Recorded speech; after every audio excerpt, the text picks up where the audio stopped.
Because I know it's not as bad as it used to be, but I know a lot of folks in law enforcement, they get a little anxious about having defense like review their work and review their stuff. But I'm just wondering if you have any general advice for the law enforcement folks in terms of how they should think about their work in regards to potentially being reviewed by someone.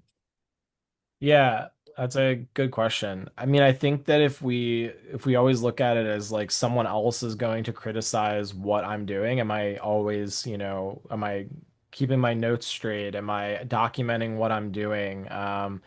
Any of that kind of stuff is helpful for both sides. We want to try to be as transparent as possible with what we're doing and not obfuscating anything behind the scenes. So, what was the process to get that extraction? What was the process we used to analyze it? If there's a really weird database, that we had to take out and examine, was that used, how did we test and validate that data? So I think if you look at your work from the lens of like someone else is going to review this, even if they don't have a defense expert on the other side, a jury is going to review it, a judge might review it.